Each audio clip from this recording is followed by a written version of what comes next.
नमस्कार, मैं सिमरन पांडे और आप देख रहे हैं श्री न्यूज। आए देखते बलिया से श्री साथी संजय कुमार तिवारी की रिपोर्ट।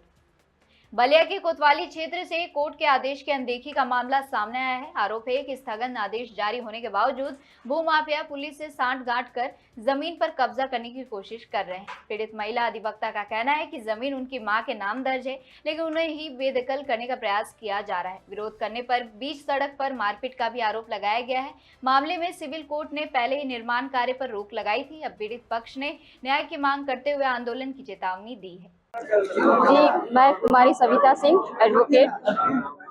क्या मामला चल रहा है? मामला सिविल का है। इस पे ये जमीन कांति देवी के नाम से है, वो मेरी माता जी है, और उस पे यहाँ बलिया न्यायालय से उस पर स्थगन आदेश है, सीनियर डिवीजन। कुछ भूमाफियाओं द्वारा उस जमीन को जबरदस्ती कब्जा किया जा रहा था।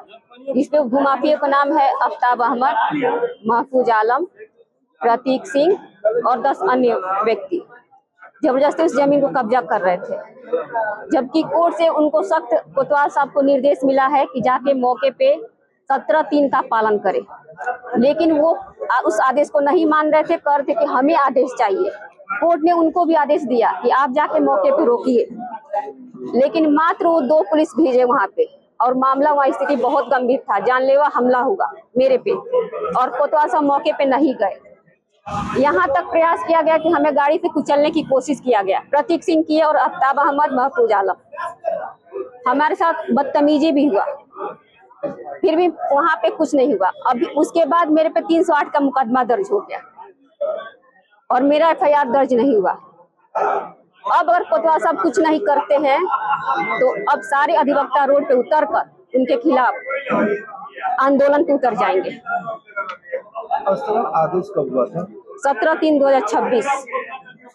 ये सभी लोग आपको जमीन पर कब्जा करने का ये जमीन को हम 4 तारीख को 4 मई 4/5, और ये घटना हुआ है 8/5 को। आप कोतवाली रफड़ा में गई थी? जी। कोतवाल ने क्या था? कोतवाल साहब पहले तो गए, तो पहले हम कोतवाल साहब गए, वहाँ पे कुछ देर के लिए काम रुक गया, रुकवा दिए। फिर काम होने लगा, हम 112 की पुलिस बुलाए, वो भी आके काम रुकवा दिए। कुछ देर के लिए वो भी काम रुक गया। फिर थाने पे फिर कुछ देर के बाद फिर काम होने लगा, फिर हम थाने पे गए। फिर अब कोतवाल साहब कह रहे हैं कि ये आदेश हमारे लिए नहीं है।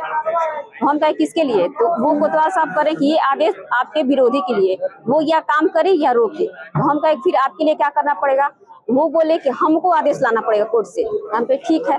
फिर हम अगले दिन 6 तारीख को 6/5 को कोतवाल साहब के लिए कोर्ट आदेश किया कि आप थाना अध्यक्ष जाके मौके पे यथास्थिति कायम रखे। फिर उस आदेश को लेकर हम 8 तारीख को पहुंचे। 8 तारीख उस आदेश को देखे। फिर अब वो थोड़ा सा वो हो गए कि नहीं अब तो जाना चाहिए, लेकिन वो मौके पे नहीं गए। मात्र 2 पुलिस भेजे, वो भी हमको 2 घंटे 3 घंटे बैठाए थे। 10 बजे से लेकर 1 बजे तक बैठाए थे। उसके बाद 2 पुलिस भेजे, वो 2 पुलिस वहां गए, फॉर्मेलिटी करके बस चले आए। उसके बाद फिर काम शुरू हो गया। फिर मैं मौके पर जब गई तो काम शुरू हो गया था। उसके बाद प्रतीक सिंह हमको देखे, मेरी बहन को देखे, उग्र हो गए।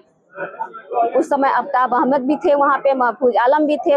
तीनों लोग उग्र होकर हमें और हमारी बहन को गाड़ी से कुचलने का प्रयास किए। किसी तरह से हमारी जान बची तो ईंट पत्थर से पूरा वार करने लगे। उसके बाद हमारे साथ बदतमीजी भी किए, मेरे कोट को फाड़ दिए। फिर भी कोतवाल साहब मौके पे नहीं पहुंचे, और बाद में 9 बजे रात में पहुंचते हैं। फिर आपके विरुद्ध 308 का मुकदमा क्यों? कोतवाल साहब की वजह से दंगा करवा दिए, जानलेवा हमला करवा दिए, और मेरे ही पे 308 का मुकदमा दर्ज करा दिए। क्या उन्हें पता नहीं था कि आप एक अधिवक्ता हैं? बिल्कुल पता था, फिर भी जानबूझ के वो पता नहीं अब कैसे क्या कर दिए। ये कानून के हिसाब से चल रहा हो तो अच्छे कानून का रक्षा करना है। ये दोनों में सामंजस्य क्यों नहीं बना? अब तो उन्हीं को ना करना था, कानून को तो पालन उन्हीं को करना था, लेकिन वही पालन नहीं कर रहे हैं। तो बताइए, एक अधिवक्ता ही नहीं। क्या भूमाफिया उनके संरक्षण में है? जी, भूमाफिया कोतवाल साहब के संरक्षण में।